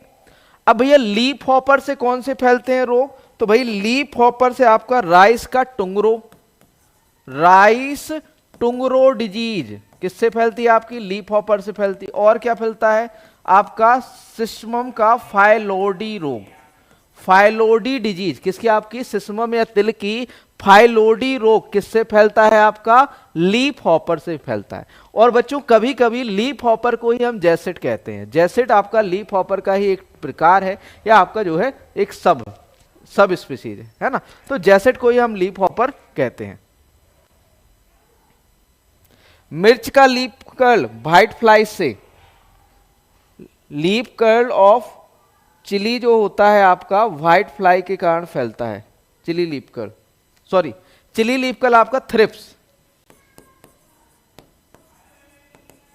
सॉरी बच्चों, चिली लीफ कर्ल थ्रिप्स से फैलता है। Chilli leaf curl, chilli leaf curl किससे फैलता है आपका? थ्रिप्स से फैलता है। अरे भैया हमें ऐसा कोई जानकारी नहीं है रुद्रांश जी। चिली लीफ कर्ल किससे फैलता है आपका? थ्रिप्स से फैलता है। ठीक है, आगे चलिए अगले क्वेश्चन की ओर, आगे बढ़ते हैं अगले क्वेश्चन की ओर। अगला क्वेश्चन बच्चों क्वेश्चन नंबर 2 है आपका, दलहनी फसलों में किस उर्वरक को बेसल डोज के रूप में डालना चाहिए? Single super phosphate, urea, DAP या कैन खाद को किसको हम बेसल डोज के रूप में यूज करते हैं? देखो बच्चों बेसल डोज के रूप में तो देखो किसका यूज किया जाता है आपका? डीएपी का। लेकिन दलहनी फसलों में बेसल डोज मतलब होता है कि जब बुआई के समय उर्वरक को दिया जाता है। बेसल डोज क्या कहलाता है आपका? बुआई के समय उर्वरक को देना। तो दलहनी फसलों में सबसे ज्यादा जो प्रयोग किया जाता है बुआई के समय वो यूज होता है आपका क्या? डीएपी। तो यहां पर राइट आंसर क्या हो जाएगा? डीएपी। डीएपी में आपका कितना फास्फोरस होता है? 46% तो बच्चों फास्फोरस होता है ना, और P2O5 होता है, और आपका 18% क्या होता है बच्चों? नाइट्रोजन होता है। क्या होता है बच्चों? नाइट्रोजन। ठीक। अब आगे बात करें सिंगल सुपर फास्फेट की, तो ये भी एक आपका फास्फोरिक उर्वरक है। कैसा बच्चों? फास्फेटिक उर्वरक है। इसमें क्या होता है आपका? देखो 16% तो P2O5 होता है। सिंगल सुपर फास्फेट में 16% क्या होता है बच्चों? P2O5 होता है। ठीक है, 19% क्या होता है? कैल्शियम होता है, और 12% क्या होता है बच्चों? सल्फर होता है। किसमें आपका? सिंगल सुपर फास्फेट में। ठीक, इसे हम डाई अमोनियम फास्फेट कहते हैं बेसिकली। ठीक, फिर यूरिया की बात करें तो इसमें 46% क्या होता है बच्चों? नाइट्रोजन होता है। और यूरिया का प्रयोग हम जो है ये कहें कि आपका सॉरी बेसल डोज मतलब आपका जो है साथ में टॉप ड्रेसिंग के रूप में यूरिया का प्रयोग किसके लिए करते हैं हम? टॉप ड्रेसिंग के रूप में किया जाता है यूरिया का। ठीक, कैल्शियम अमोनियम नाइट्रेट जिसे किसान खाद कहा जाता है। किसे कहा, क्या कहा जाता है? किसान खाद कहा जाता है। इसमें 25% क्या होता है? नाइट्रोजन होता है। 25% नाइट्रोजन होता है। ठीक, अगला क्वेश्चन देखिए, ऑप्शन सी राइट आंसर हो जाएगा। ठीक, क्वेश्चन नंबर 3। अब देखो ये लड़का आया था, ये लड़के इसीलिए आते हैं कि कमेंट बाजी कर सके, पढ़ने थोड़ी ना आते ये लोग, पढ़ाई का इनसे कोई रिलेशन नहीं है। ये केवल देखने आए थे कि सर क्लास स्टार्ट हो गई, इनकी क्लास पे कमेंट बाजी करी जाए, है ना। तो ऐसे लड़कों को सीधा है कि भाई चैनल को से दूर ही रहो तुम। अगला क्वेश्चन, किस फसल में हैच एंड सिलेक्ट पैथवे पाया जाता है? मक्का, गेहूं, धान, soybean. In which crop is the hatch and select pathway found? मेज, व्हीट, पैडी या सोयाबीन। किस में आपका हैच एंड सिलेक्ट पैथवे पाया जाता है? जल्दी से बताइए, ए, बी, सी या फिर डी। देखो बच्चों हैच एंड स्लैक ने आपके C4 या फिर कहें C4 पौधों या फिर कहें C4 पैथवे की खोज की थी या फिर कहें C4 चक्र की खोज की थी, है ना। तो यहां पर हैच एंड स्लैक साइकिल जो आपका किसे कहा जाता है बच्चों, किसे कहा जाता है, किसमें पाया जाता है, आपका मक्का। मक्का आपका कैसा है, आपका C4 पौधा है। कैसा है बच्चों, C4 पौधा है मक्का। तो हैच एंड स्लैक साइकिल किसमें पाया जाएगा, आपका मक्का में। बाकी आपके जो है धान, गेहूं और सोयाबीन कैसे हैं, C3 प्लांट है। तो इनमें कौन सा पाया जाता है, केल्विन चक्र होता है। हैच एंड स्लैक आपके C4 पौधों या फिर कहें आपके जो C4 चक्र है उसको ही कहा जाता है, C4 प्लांट जो होते हैं। ठीक, अगला क्वेश्चन देखिए, क्वेश्चन नंबर आपका जो है 4 है, विश्व में किस परजीनी फसल ट्रांसजेनिक क्रॉप का कृषिगत क्षेत्रफल सर्वाधिक है। Which transgenic crop has the largest cultivated area in the world. तो भैया सोयाबीन का है। किसका है बच्चों, सोयाबीन का। किसका है बच्चों, सोयाबीन का। पहली ट्रांसजेनिक फसल, फर्स्ट ट्रांसजेनिक फसल कौन सी थी, फर्स्ट ट्रांसजेनिक क्रॉप कौन सी थी बच्चों। तो पहली जो थी वो थी आपकी टोबैको, है ना। कौन सी थी बच्चों, टोबैको, तंबाकू जो है पहली आपकी ट्रांसजेनिक या फिर कहें परजीनी फसल थी या फिर कहें आपका जेनेटिकली मॉडिफाई क्रॉप थी पहली। कौन सी आपकी, टोबैको। और पहली व्यवसायिक या फिर कहें कॉमर्शियल, फर्स्ट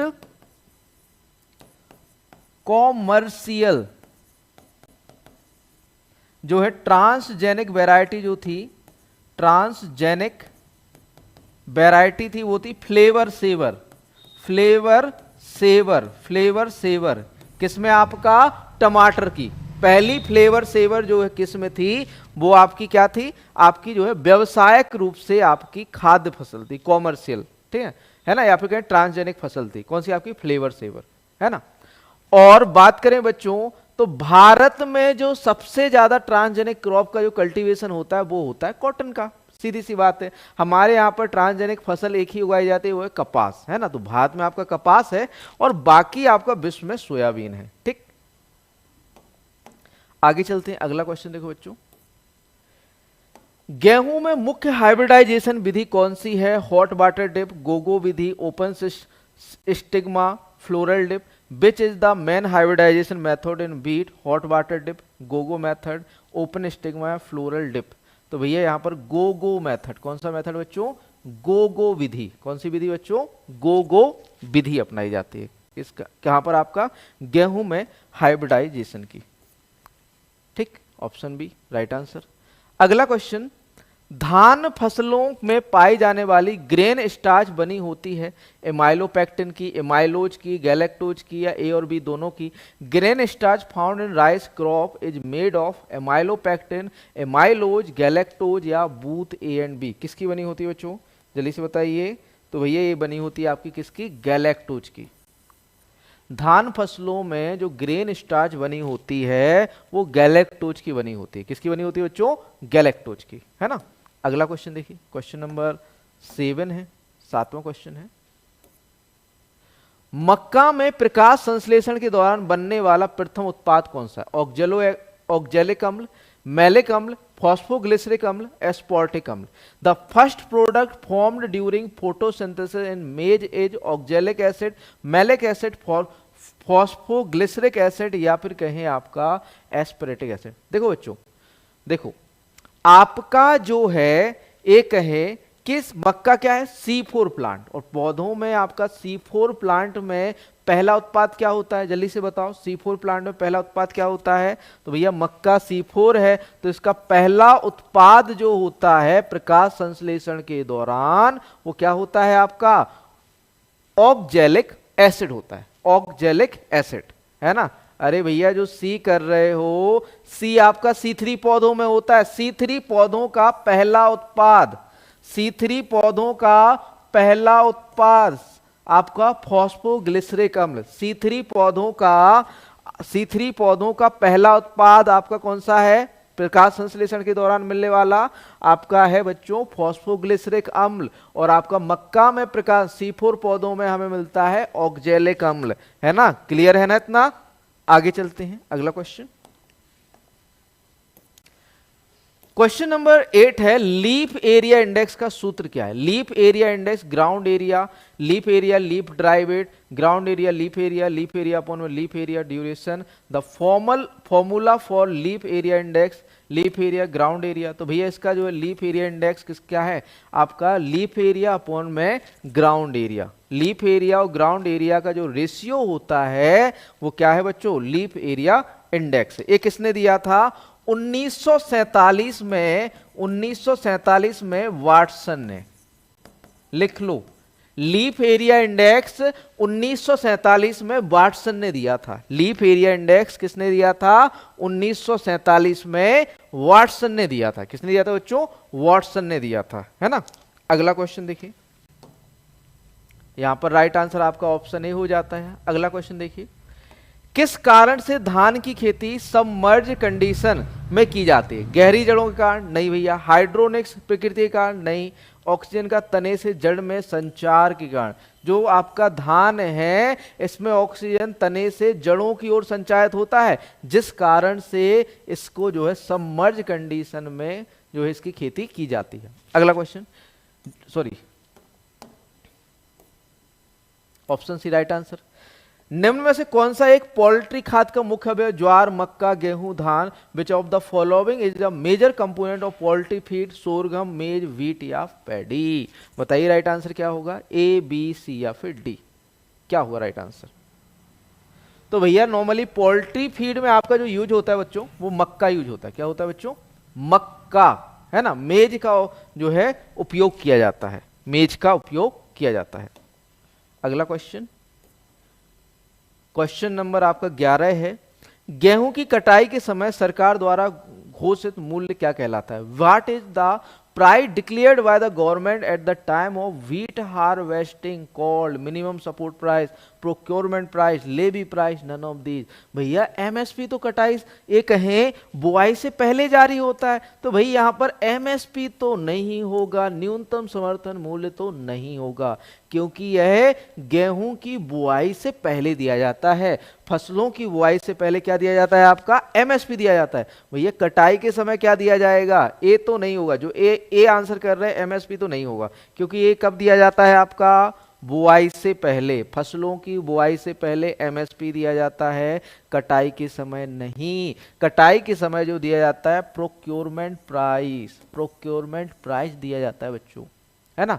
जो कटाई के समय, अभी देखो गेहूं की कटाई चल रही है, अभी यूपी गवर्नमेंट ने 2450 जो घोषित किया है वो प्रोक्योरमेंट प्राइस है। क्या है बच्चों, प्रोक्योरमेंट प्राइस, है ना। यूपी गवर्नमेंट ने 2450 जो एक है गेहूं का प्राइस निकाला है, वो क्या है, प्रोक्योरमेंट प्राइस है।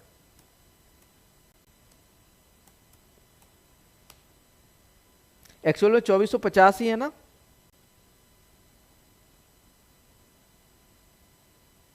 लैंग्वेज देखो सीधा सीधा कह रही थी कि आपका कटाई के समय, है ना।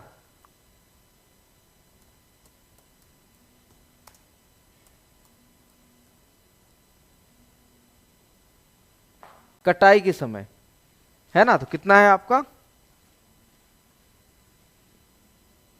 जस्ट मिनट रुकिएगा बच्चों, एक्चुअली में कॉल आ जाता तो फिर ये बंद हो जाता, वीडियो चली जाएगी, इसलिए मैं इसको हटा रहा।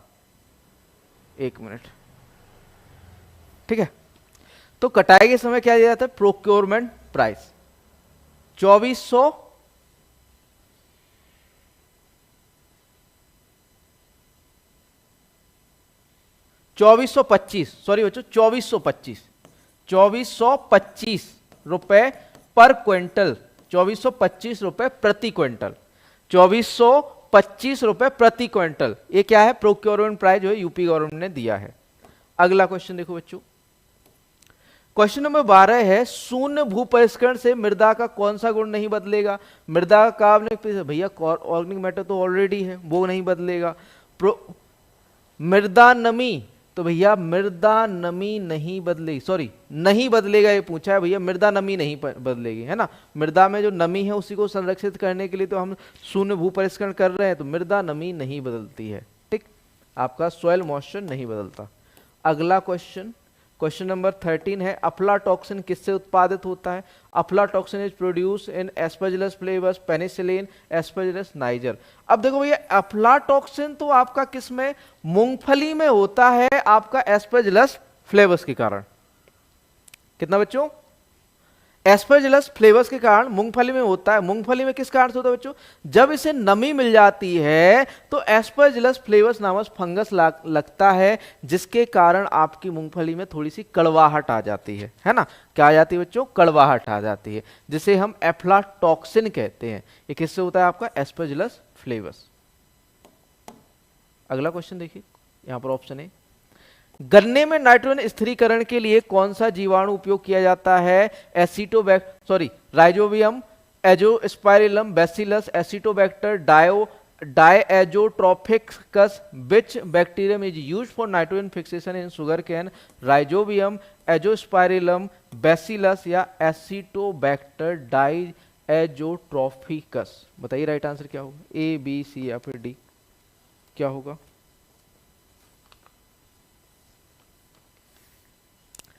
तो देखो बच्चों, राइजोबियम का यूज तो भाई दलहनी फसलों में होता है। राइजोबियम का यूज किसमें होता है? आपका लेग्यूम में होता है बच्चों, लेग्यूम्स में होता है। ठीक। एजोस्पाइरिलम का किसमें होता है? आपका एजोस्पाइरिलम का आपका ज्वार, सोरघम, सोरघम एंड ग्रासेस में होता है। सोरघम एंड ग्रासेस में यूज होता है एजोस्पाइरिलम। भैया यहाँ पर एसिटोबैक्टर डायएजोट्रोपिकस जो है राइट आंसर हो जाएगा, क्योंकि गन्ने में जो यूज होता है आपका नाइट्रोजन से एसिटोबैक्टर डायएजोट्रोपिकस। अब भैया बैसिलस क्या है? फास्फोरस सोल्यूबलाइजर है, फास्फोरस को घोलने वाला। फास्फोरस को घोलने वाला कौन है बच्चों? बैसिलस है। फास्फोरस को घोलने वाला कौन है बच्चों? बैसिलस है। अगला क्वेश्चन, क्वेश्चन नंबर आपका 15 है लासो किस शाकनाशी का अन्य नाम है? Alachlor, butachlor, सिमाजीन, atrazine. Lasso is the other name of herbicide. Alachlor, butachlor, सिमाजीन, atrazine. किसका है बच्चों? जल्दी से बताओ। तो भैया लासो जो है एलाक्लोर, किसका बच्चों? एलाक्लोर का ट्रेड नेम है। ब्यूटाक्लोर के ट्रेड नेम की बात करें तो बताइए जल्दी से क्या होगा? तो ब्यूटाक्लोर का ट्रेड नेम क्या होगा? मैचेट। मैचेट, मैचेट जो है ब्यूटाक्लोर को एक तरह का प्री इमर्जेंस है। क्या है बच्चों? प्री इमर्जेंस है, प्री इमर्जेंस है। और साथ में साथ किस में यूज होता है ये ब्यूटाक्लोर? राइस की फसल में, धान की फसल में यूज होता है, धान की फसल में। सिमाजीन की बात करें बच्चों तो सिमाजीन का जो है प्रिंसेप इसका क्या होता है? Trade name. सिमाजीन का जो ट्रेड नेम क्या होगा? प्रिंसेप। ये आपका जो है मक्का में या फिर कहें कॉर्न में, मेज में, सोरघम में यूज होता है, उपयोग किया जाता है। फिर बात करें बच्चों एट्राजीन की, तो एट्राजीन में आपका मक्का में यूज होता है, मेज में यूज होता है आपका एट्राजीन। किसमें यूज होता है बच्चों? मेज में, है ना। अगला क्वेश्चन देखिए, क्वेश्चन नंबर 16 है निम्न में से कौन सा C4 पौधा नहीं है? तो भैया आपका जौ, मक्का, साइप्रस, चौलाई, एक ऐसे C4 है। गन्ना C4 है, आपका ज्वार बाजरा C4 है ना। जौ कैसा है? C3 है। विच of the following is not a C4 plant? तो भैया वार्ले, यहां पर C4 प्लांट नहीं है। अगला क्वेश्चन देखिए बच्चों, क्वेश्चन नंबर कपास में बिनोला प्रतिशत कितना हो? कॉटन कंटेंट, कॉटन सीड, तो भैया 65 से 70%। कपास में जो बिनोला होता है वो कितना होता है? 65 से 70% क्या मिलता है? बिनोला, है ना। 65 से 70% क्या होता है बच्चों? बिनोला होता है।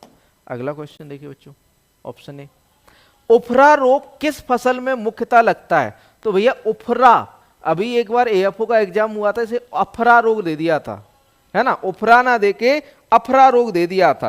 और भैया पूछा था किस में लगता है? तो भैया ये धान में लगता है, डिटिलेंचस एंगस्टस के कारण होता है। डिटिलेंचस एंगस्टस नेमाटोड के कारण, नेमाटोड के कारण होता है। कौन सा? डिटिलेंचस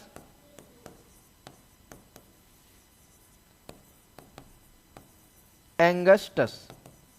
डिटिलेंचस एंगस्टस के कारण होता है ये नेमाटोड जो कि है डिटिलेंचस एंगस्टस। ठीक। अगला क्वेश्चन देखिए, क्वेश्चन नंबर यहाँ पर आपका 19 है, जैसेट कीट धान के किस रोग के प्रसार में सहायता है? भैया टुंगरो। हमने बताया था कि लीफ हॉपर को हम जैसेट भी कहते हैं। हाँ भैया, एएफओ में अफरा लिख दिया था, बच्चे कंफ्यूज हो गए थे। सॉरी, उर्फा ये लिखा था, उर्फा। जो एग्जामिनर था उसने ये लिख दिया था उर्फा, अफरा नहीं उर्फा। तो बच्चे बहुत कंफ्यूज हुए इसमें, क्योंकि ना तो उफरा था, उर्फा लिखा हुआ था। ये भैया इनने आर जो है एफ के पहले कर दिया था, है ना, इंग्लिश में भी। ठीक है, तो जो टुंगरो है, जैसेट है, जैसेट को ही हम क्या कहते हैं? लीफ हॉपर, अभी बताया था हमने। बाजरे का पौधा भैया कैसा है? तो भैया आपका जो है बाजरे का पौधा है उभयलिंगी। कैसा है बच्चों? उभयलिंगी है। बाजरे का पौधा कैसा है बच्चों? उभयलिंगी। यहां पर 20 क्वेश्चन आपके समाप्त होते हैं। ठीक, और साथ ही साथ इसकी पीडीएफ और पिछले सेशन की पीडीएफ आज हम आपकी डाल देंगे। एक्चुअल में थोड़ा सा टाइम नहीं मिला, इस वजह से नहीं डाल पाए। और साथ में साथ एजीटी के लिए 100 सेट 50 सेट उपलब्ध हैं।